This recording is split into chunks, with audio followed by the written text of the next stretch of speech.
Thanks, Jim, and good morning, everyone, and welcome to our webinar. Our goal today is to provide you with a brief overview of the Enhanced Broadband Mapping Project, which we abbreviate as EBM. And the duration of the webinar is about an hour, including time for questions that you might have. So today what we're going to do is I'm going to co-present the webinar along with Cody C., who is a project coordinator in the SCO for this project. And Jim Lacey, who you've just heard, is also participating, and he's going to assist with the Q&A session toward the end. So I'd just like to start out with some brief comments about the project and try to kind of give you an overview of it, and then turn the reins over to Cody to give you a little bit more detail. In terms of project goals, the overall goal of our project is to create statewide address point and parcel layers.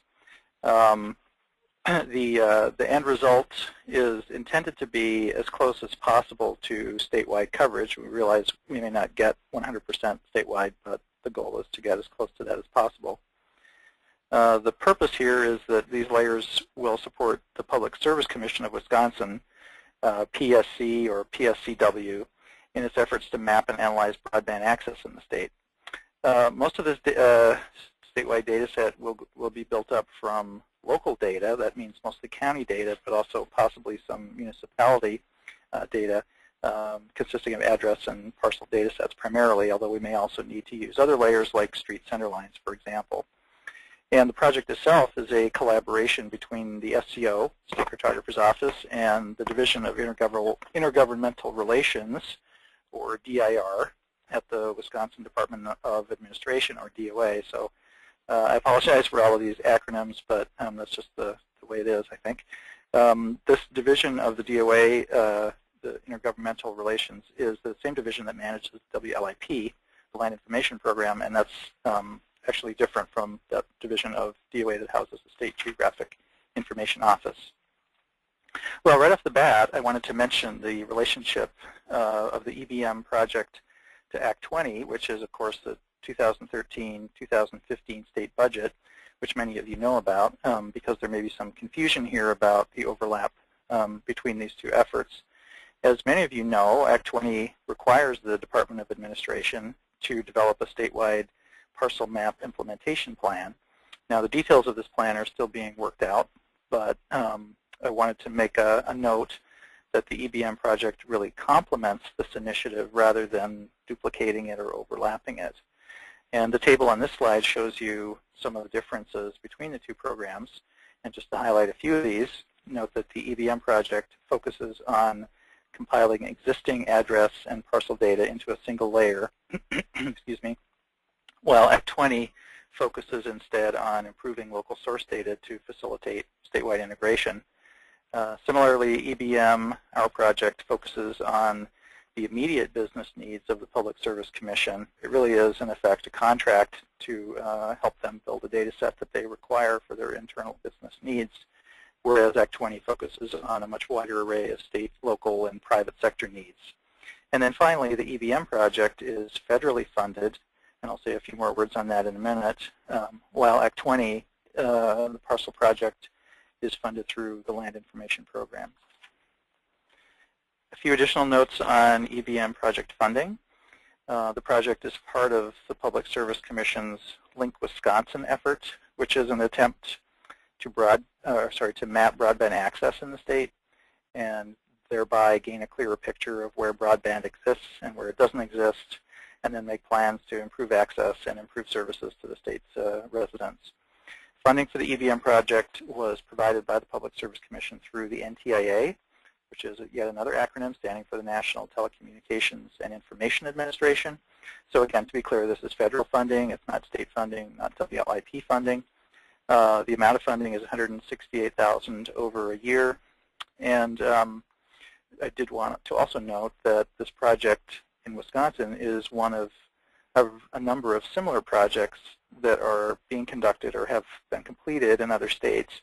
And that also includes projects focusing not only on broadband, but also on FirstNet, the Public Safety Broadband Network, and also on NextGen 911. Examples include Oregon, Utah, Arkansas, and a few others. Well, just a quick slide of the project team. The largest role in the State Cartographer's office is really on the part of Cody C., the project coordinator, as well as David Vogel, who is a GIS specialist in the SCO. And Cody you'll hear from in a few minutes. But other SCO staff are involved in a variety of different ways on the project, as are staff at the Department of Administration. We also have established an advisory team for the project and have had a number of conference calls with this team. The role of this team is to assist us and provide guidance and feedback on the project. You'll note, those of you who know some of these individuals, that all of them have either a current or former county association. And there's also a strong WLIA presence here, and in particular a connection to the WLIA Parcel project team, which put together a parcel layer for the state last year. Here's a screenshot of a portion of that project centered on, in this case, Eau Claire. You may recall that the WLIA team put together a common database of most Wisconsin county parcels. These parcels were obtained from counties and then aggregated into a statewide database and presented as a web map. So again, anticipating a question about the relationship between the EBM project and the WLIA parcel pilot, what are some of the differences between them? Well, first of all, the WLIA project focused only on parcels, whereas in the EBM case, we're focusing on both address points and parcels with a, I would say, strong emphasis on the address point component. Secondly, the WLIA project was an informal project. There weren't any data sharing or agreements necessary or signed, whereas for the EBM project, we do anticipate that data sharing arrangements may need to be negotiated. The WLIA parcel pilot project was really a demo project, so it didn't require any formal documentation, whereas in the EBM case, we're very concerned about documentation of methods, roadblocks, lessons learned, etc. WLIA was a one-time only, whereas EBM focuses on repeatability and sustainability. In other words, how to ensure statewide data stays current over time. In addition, excuse me, in addition, the WLIA project revealed some positional discrepancies, primarily along county boundaries, that weren't resolved or fixed. For EBM, we're not planning on resolving, fixing, correcting these, but we do need to flag these areas to be at least begin to understand the reasons for why these discrepancies exist, so that we can move forward with fixing them in the future, or resolving them, I should say. So in summary, the WLIA project was a demo project designed to highlight what GIS can do, whereas the EBM project is really, in effect, it's a contract to develop a database to support Public Service Commission business needs. Well, just a few thoughts on broadband itself. We've been using this word throughout the first slides. What is it? Why is it important? Broadband basically is synonymous with high-speed internet. That can include wireline technology, so DSL, cable, things like that. Or in addition to that, it might be wireless, like Wi-Fi. There are a variety of different service providers, like phone companies and cable companies and so on. And of course, a lot of different types of service, many different speeds of access. Generally speaking, to be considered broadband, speeds close to about a megabit per second are required, although these days speeds closer to 3 to 6 megabits are closer to what's considered basic service. And of course, broadband is the core technology for the information economy and increasingly for people's day-to-day lives.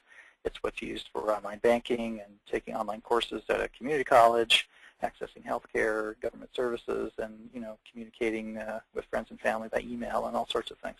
So it really is also seen as a key to successful economic development at the local level, in that without local access to broadband, it's felt that areas might not be able to attract industry, might not be able to meet the challenges of an educated workforce, and so on. Doesn't everyone have broadband? Well, the answer is no. In Wisconsin, access is fairly uneven. Nationally, Wisconsin ranks about 40th in terms of access to 6 megabit broadband, which is just sort of an arbitrary indicator of access speed. In about a third of Wisconsin counties, most of these in rural areas, less than 80% of the population has access to this level of broadband. So in a way, this issue is really similar to the rural electrification program in the 1930s, in that rural areas in particular are often areas that are the most underserved and most in need of additional resource allocation. Well, what about broadband mapping? What is it?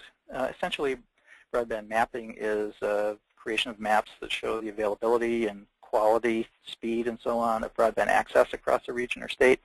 And you can map a whole variety of metrics like the number of providers and upload and download speeds and so on. The rationale for the EBM project is that accurate broadband mapping really depends on accurate address data to assign provider information to a specific geographic location. So this is why the address point layer is so critical to deriving an accurate broadband service map for the state. You can take a look at the Link America map for Wisconsin at the URL that's on the bottom of this slide. Here's a screenshot of that map, again, kind of focusing on the Eau Claire area, just as an example. The statistic being mapped here is the maximum average download speed for wireline technology, and there are a number of different parameters or variables that you can map, choosing from the drop-down in the upper left-hand corner. I think one thing that's interesting and striking about the map is that it clearly shows how different data collection methodologies have been used in urban and rural areas. In urban areas like Eau Claire City itself, census blocks are used, whereas in rural areas, you can see by those long, sort of thin colored lines that mapping broadband access really follows the road network.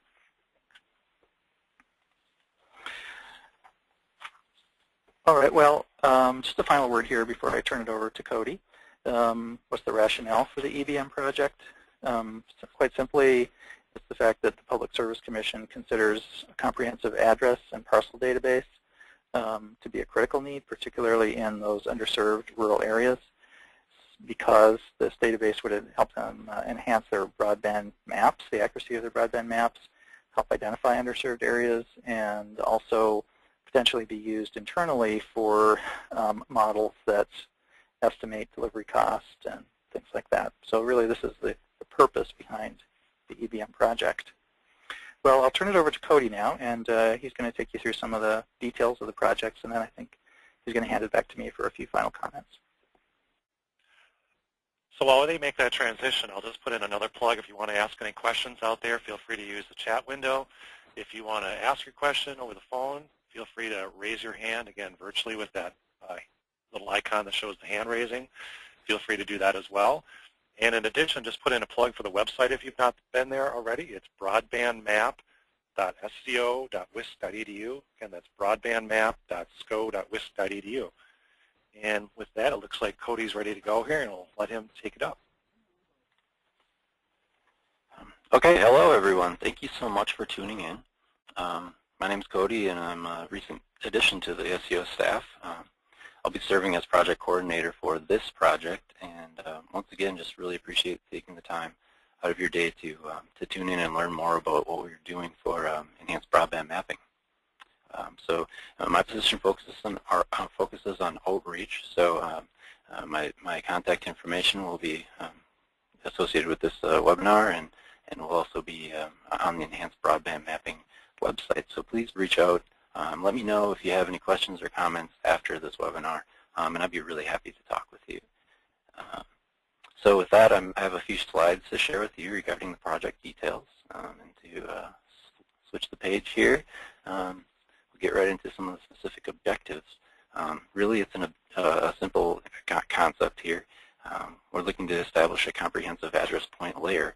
And in addition to that, we are looking to add a simple parcel fabric to be related to these address points for the use of the business model in the enhanced broadband mapping. We're looking to use local data sets as our base source, and we'll also be using address point data sets where they're available and parcel centroids will be used elsewhere wherever it's not available. So why are address points important? Get over to the next slide here. And address points are important because they add better precision than that of interpolated addresses, such as that which you would get from theoretical address locators or actual geocoding. So this graphic here actually aims to articulate the difference between those theoretical address points, which you see in red, and actual address points, which are in fact the red points there. So this concept that's articulated in this image becomes a much bigger concern in rural Wisconsin, where road facets are longer and addresses can be interpolated over longer road network facets. So we anticipate varying levels in ability for local governments to participate in our program due to technical and political and legal barriers.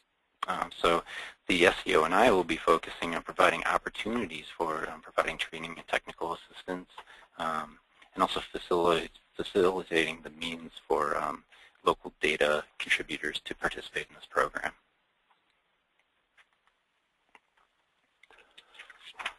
So our data set is contracted to be a one-time deliverable, but sustainability is a very strong influence on our workflow. So with sustainability in mind, we are focusing on documenting and analyzing certain aspects, such as local data set characteristics, barriers to data contribution, and we're also having an overall focus on sustainability and a repeatable process for data integration. This is really a flagship project that we hope will spur the ability for like projects in the future.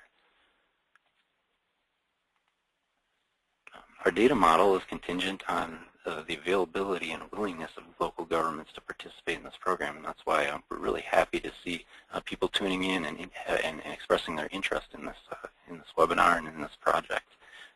So resultingly, we're aiming to implement our data augmentation in 2 phases. Phase 1 will focus on the complete data sets that are out there, the data sets without restrictions on access, and data sets that have no other technology hurdles. So in essence, the complete data sets that will integrate with our schema really quite seamlessly. Phase 2, on the other hand, let's flip to this slide, will focus on the less complete data sets. And that includes data sets with restrictions on access. Those are very much anticipated. And also, it'll give us an opportunity to offer help with regards to technical and training needs at local levels. So how will the SCO be able to help your local government participate? During Phase 2, we will be offering opportunities to participate in training and workshops that will help local governments navigate these technical hurdles that we anticipate. We will help support your local government in enabling the sharing of your local data. And we will also offer our expertise and assistance to help you participate as efficiently as possible. So if you anticipate some hurdles in your local neck of the woods, reach out to me, and I would like to get things in motion so that we can navigate those hurdles. As project coordinator, I'm just very interested in hearing how those hurdles can be navigated and helping you participate in this program. So I have a few maps to share with you that I feel really articulate the state of the data that we anticipate working with. Many of you may remember, judging by the people who have tuned in here, many of you may remember participating in the recent WLIA survey, and these maps reflect the results of that survey. So generally speaking, these maps articulate a positive message, and in this case, the address point layer status map, we can see that a large majority of counties' address data are at or near complete. By the way, these slides are already posted to the EBM website, and this presentation is being recorded, so you can come back and look at these maps again. For those counties with less complete address point data, we can see here in this map that the coverage can be picked up by parcel data.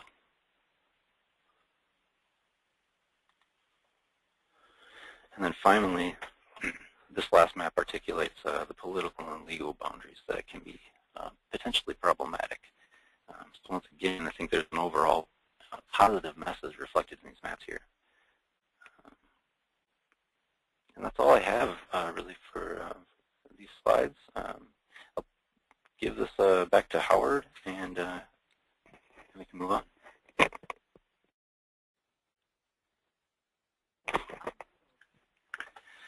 Well, thanks, Cody. I wanted to just make a few additional comments on participation in the project and how you can participate and have an effect on this project. First of all, as Cody mentioned, we have created a website. The URL for this website is at the top of the slide, broadbandmap.sco.wisc.edu. And this is your first stop for information on the project, status of the project, events like this webinar, and also ways that you can get involved. In addition, there's an FAQ on that site if you have questions that you would like to have answered.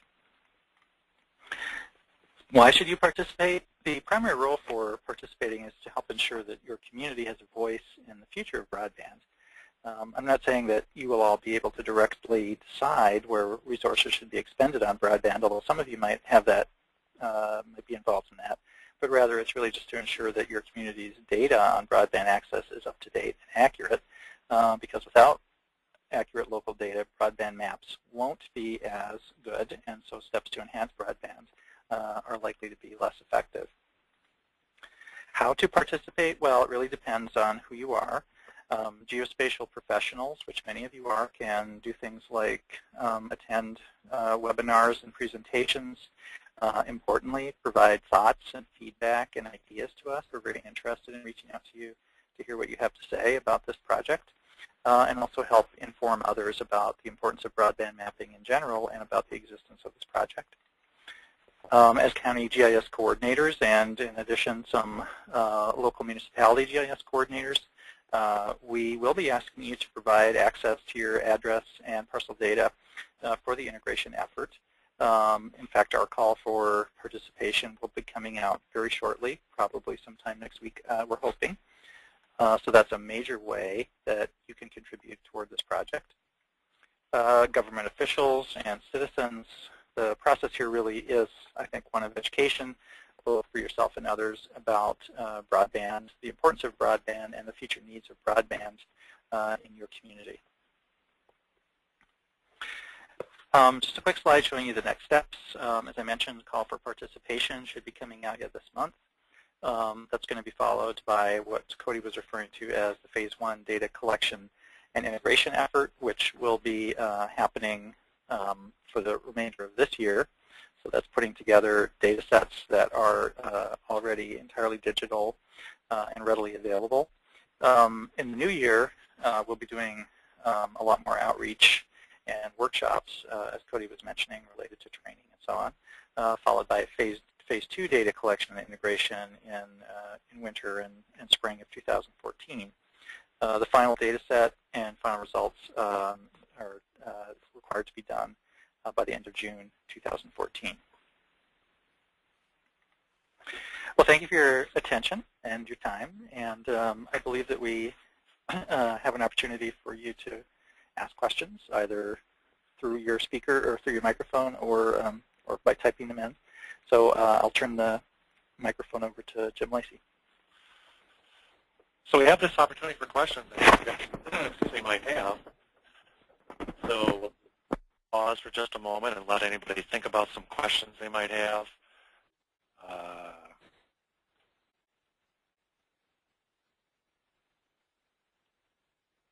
We'll just see here if anything comes in.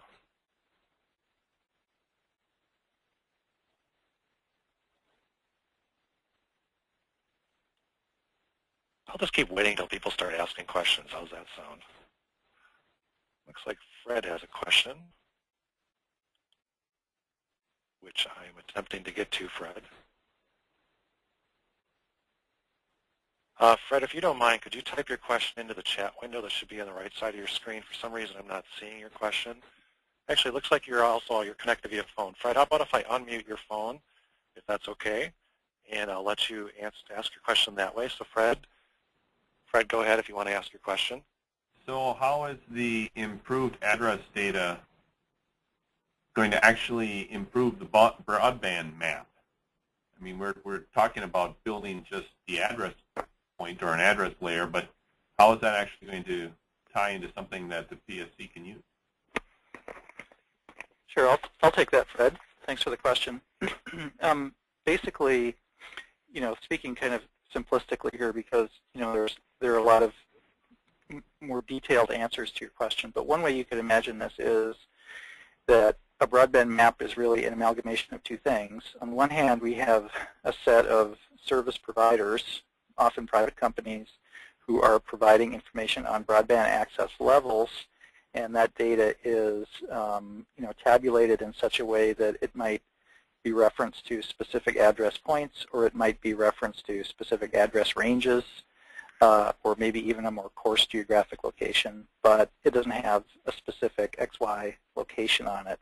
So in order to make a map of that, you need to tie that to an address point layer. So you need to, in effect, geocode the address in that provider data set. And the most accurate way to do that is by using address points, as Cody was pointing out, as opposed to doing sort of a straightforward geocoding by interpolating an address along a street segment. So it's really a join of two different sets of data, provider information and addresses, and then the result of that is something that's mappable. Does that answer your question, Fred? Not really. All right. I guess just one, the magic of the government shutdown is that in October is that something was kind of revealed inadvertently to us, and that was that ESRI currently has some of their various like Parcel services that failed because we found out that the FCC shut down their web page. And if you look into the code and you select a Parcel address, you can actually find all of the internet service provider information for any address, any given point in Dane County. Mm-hmm. I guess the question is that's the broadband map that the service providers think their signal strength is and all of these other things. How is that base map? We have the address points. We can get better address points, but how are we actually going to improve that base map? Isn't that really what PSC is looking for in the end, is to get an improved base map, the service provider map? Sure. Again, Fred, obviously, we showed you some slides, in fact, that show that there is currently a broadband map. So obviously, there was an effort already made to take service provider data that contains some implicit geographical information, like an address or an address range, and assign that to an XY location. And you can do that, by geocoding it in Esri or some other product, right? Yeah. Yeah. But that's not necessarily 100% accurate.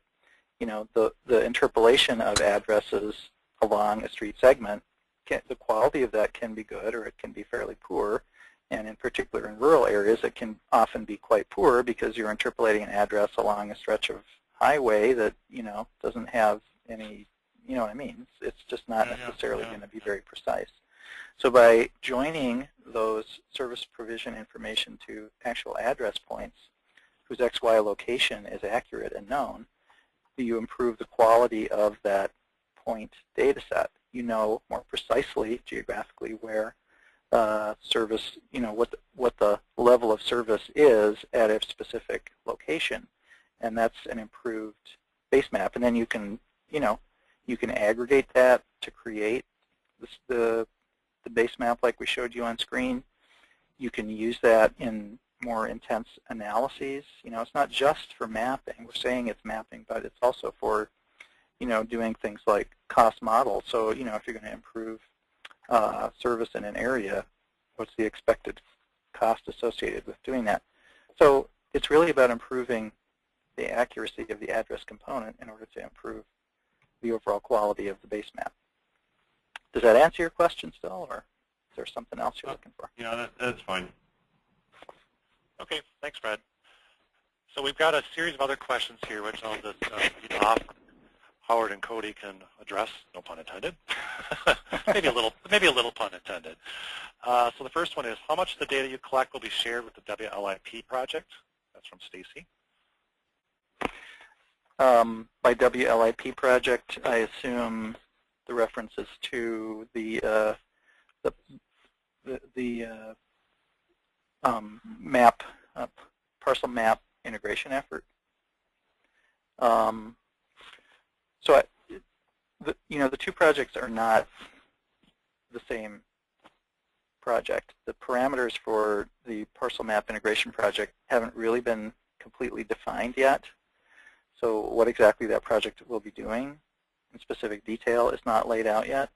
I do not anticipate, and I couch this in some uncertainty, but I don't anticipate that the specific data sets that are collected for this will sort of feed directly into that program.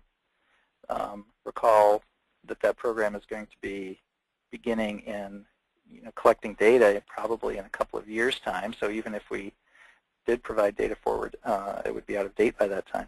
But I think what's important about this project in relation to that is really the learning and understanding of some of the barriers that we need to overcome in order to do statewide mapping. So what are some of the issues that counties are presenting to us as reasons why they might not be able to participate?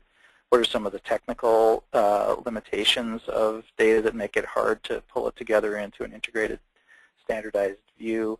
Those types of learnings are what we're trying to extrapolate forward into the WLIP program versus the data sets themselves. So I hope that answered the question. Okay, so the next question is, are you willing to share this presentation? And the answer to that is yes. It'll be available on the website. We'll also have the recording available. We'll definitely get that out there. Next question is, where does the actual broadband data come from? Actual broadband service data comes from service providers, so the cable companies and phone companies who actually have the physical hardware out there to deliver those services to specific properties. We do not have access to any of that data, and we're not going to be collecting any of that data for this project. As I explained in reference to Fred's question, what we're focusing on is the address component, and an improved address component will then be joined to that service provider data, which the Public Service Commission has collected. Okay, great. And the next question here is, what are the standards for address points that should be used for this project? I think I'm going to hand this one over to Cody.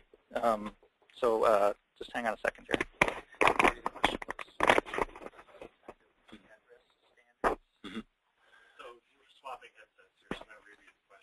Okay. Reread the question. That's a great question. This is Cody speaking right here, and yeah, very nice question. Our schema is in development right now. It's not completely finalized, but it will be modeled closely to FGDC standards, and it will also be modeled off of a Utah statewide schema that we've been taking a close look at. So we're very forward-looking in establishing our schema, and we're seeking a schema that will be sustainable, and one that can be served that can serve several different facets in addition to broadband mapping. Now, as we have articulated earlier in this webinar, this is a project that is oriented towards the Public Service Commission, and that data will be contributed to them and them alone. But we also want to use this as a pilot towards future statewide parcel or other type of geographic information projects. And that means we are very forward-looking in establishing our schema. I believe that this is something that we could probably publish to our website in the coming months. Okay. the next question here is, how will you deal with or respond to proprietary telco information? This could limit participation. This in part goes back to Howard's question earlier. So I don't know, Howard, if you want to add anything to what you said earlier. Jim, can you repeat that question? Sure, so I'll repeat the question. How will you deal with or respond to proprietary telco information? This could limit participation. So again, just to clarify, we are not collecting or requesting information from any telecommunications companies that provide broadband access. That information, to my understanding, has already been collected to some degree by the Public Service Commission of Wisconsin, and that's what went into the first iteration of the broadband, the interactive broadband map. So we are dealing only with the address component of the equation, just collecting address data from local governments in order to provide a better geographic location for that broadband service data collected by other people. So this is not really, the question is not an issue that we're going to need to confront.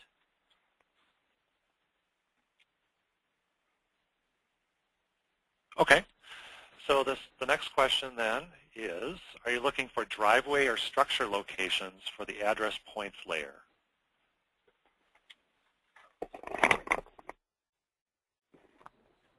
Hello, this is Cody. Again, thanks for your question.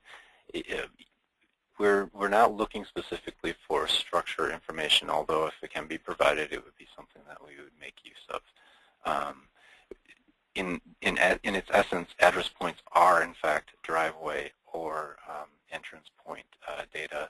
In some cases, it's also the address points fall right on top of the structures themselves. So address point data is by nature sort of various in that nature, but it is more refined and more detailed than parcel data, and like articulated earlier in this webinar, it is better than interpolated or theoretical address points.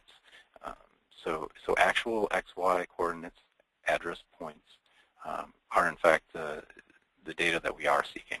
So hopefully that answers your question.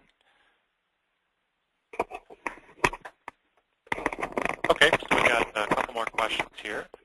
The next one in here is, what types of documents will be produced to handle issues with data sharing requests? What type of documents will be produced? Right. In terms of data sharing, this is a complex issue, and one that probably Peter Harriet, who is listed on this slide that's on your screen right now, but not available for this webinar, would probably be, it'd probably be useful to have him respond to this question as well. Our goal is to try to identify the mechanisms or means necessary in order for, ideally, all counties and all local governments in the state to participate in this project. So if that's not possible as a result of data sharing limitations, we'd like to try to identify what those roadblocks are and see if we can, in the short term, find a data sharing arrangement, a contract if necessary or MOU, I should say, to sign with those local governments in order to allow them to have access to our data for the purposes of this project. Ultimately, our goal is to, use those situations as learning points, moving forward to projects like the Act 20,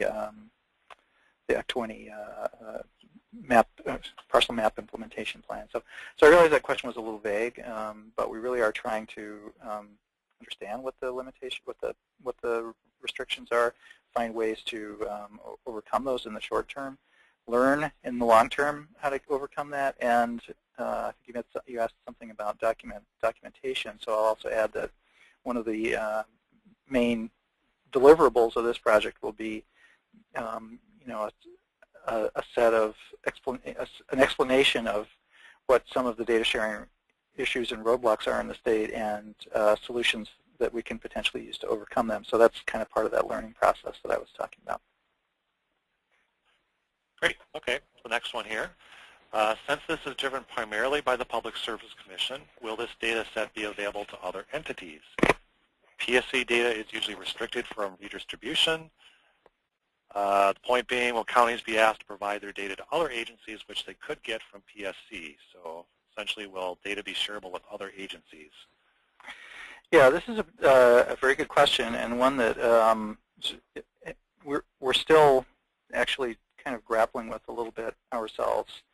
Our intent would be that the data for this project is shareable with the Public Service Commission and any third-party vendors or whatever that it needs in order to create the broadband data from the address point data that we'll be supplying. So we don't, for example, anticipate putting local address data out on the web for people to download, for example, at this juncture. Having said that, this is a question, as I said, that we're still kind of trying to grapple with within the terms of the agreement with Public Service Commission. Okay, so we've got a couple more questions here. The next one is, has anyone ever checked the validity of what the broadband providers could provide or have provided you with for coverage? I'll read that again. Has anyone ever checked the validity of what the broadband providers provide you with for coverage? And I think I'm going to answer that for these guys. Essentially, as we've stated before, we're not actually getting broadband data. We're dealing strictly with the address point, so that's not something we're tackling as part of this project. Next question, which appears to be the last question we've got so far at least. That is, so once the address points are specifically collected, will a realtor, for example, be able to click on the address to be able to know and share to a buyer what the bandwidth of that property and vendors are? So essentially, could a homeowner or potential homeowner be able to learn more about broadband available at that specific location, is the question. Sure. Well, you guys are asking some really tough questions today. That's good, but this is another tough question. One of the, if you look at the current broadband map, we showed a screenshot of it. You can zoom in as far as you want on that map, and not get down to individual addresses. In other words, you can see a census block or an area like that, but you can't identify broadband access for a particular property. The map doesn't permit that. While, of course, the map was constructed using that address data, so it's.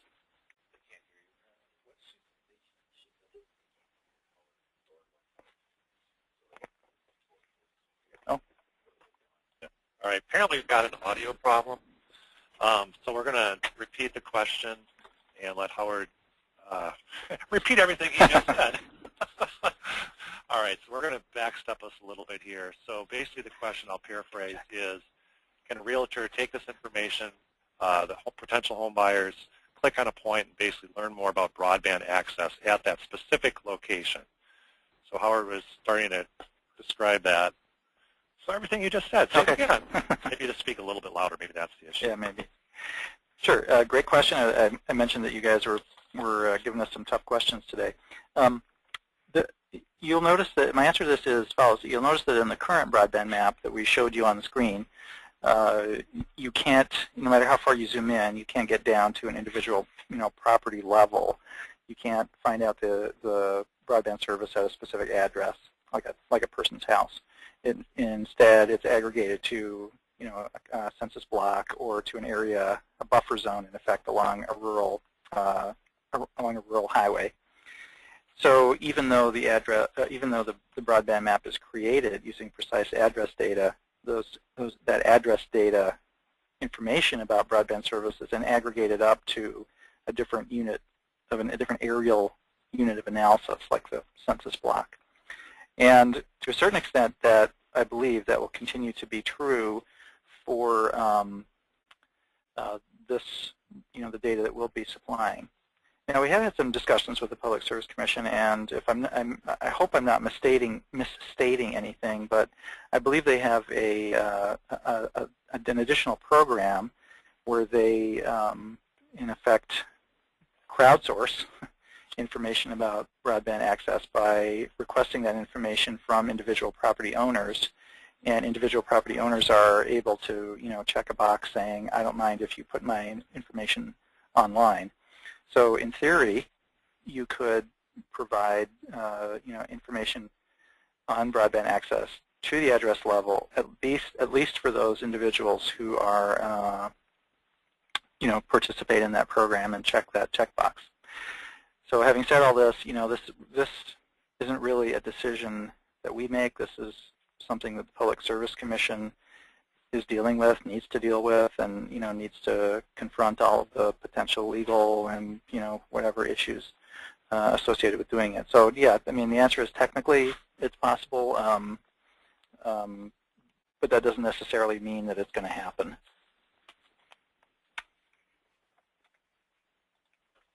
Okay, great. Thanks, Howard. At this point, I'm not seeing any additional questions come in.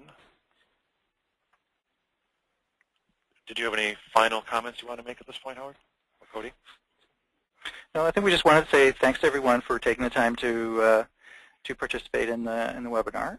If you do have more questions or thoughts, ideas, feel free to contact us. Our contact information is on screen right here. In addition, the URL for the broadband EBM project is up on your screen. So if you haven't visited that site, please do so. And that's about it. Thanks again.